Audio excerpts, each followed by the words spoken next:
দেখেন রান্না কিন্তু আমরা কম বেশি সবাই জানি, কিন্তু পুষ্টিগুণটা কিন্তু জানাটা বেশি দরকার। কারণ আমার যেটা দরকার সেটা কিন্তু আপনার নাও হতে পারে। এজন্য প্রত্যেকটা মানুষের শরীর এবং রোগের কথা বিবেচনা করে খাবারটা নির্ধারণ করাটা অবশ্যই দরকার। আর পরিমাপটা যেমন আমরা শীতের সময় আমরা সবজিটা বেশি খেতে পারি ফরমালিন মুক্ত। আর যদি ফরমালিন আমাদের দেশে, তো আমি বলবো না পুষ্টিকর মানে কি, তো সেই খাবারটা কিভাবে প্রসেসিং করে শরীরের স্বাস্থ্য ভালো রাখা যায় সেই প্রসেসগুলো আমাদের জানার দরকার। যেমন যদি খাবারগুলো আমরা যখন বাজার থেকে নিয়ে আসবো, অন্তত 30 মিনিট পানিতে আমরা একটু ভিনেগার আর লবণ দিয়ে ভিজিয়ে রাখবো। এরকম ছোটোখাটো টিপসগুলো জানলে আমাদের শরীর স্বাস্থ্য সবই ভালো থাকবে।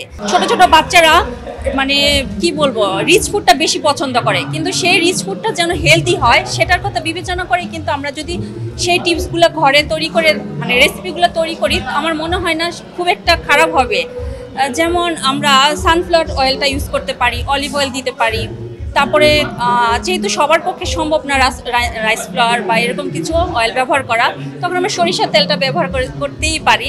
এরকম ছোট ছোট মানে আমাদের শরীরের জন্য যেটা ভালো সেটা করাটাই আমার মনে হয় বেটার। আমাদের প্রথম শিক্ষা কিন্তু আমাদের ঘর, আমাদের বাসা বাড়ি। আমার মায়ের কাছ থেকে, আমার দাদির কাছ থেকে রান্নাটা প্রথমে শেখা, তারপরে আমি অনলাইনে ক্লাস করি। আর ক্যাকা ফেরদৌসী আপার সহকারী হিসাবে আমি আছি।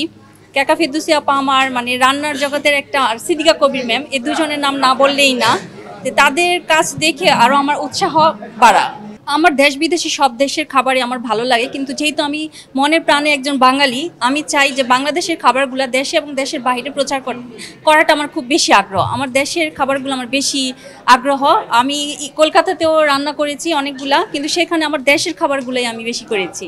আমার একটা রান্নার স্কুল দেওয়ার খুবই ইচ্ছা।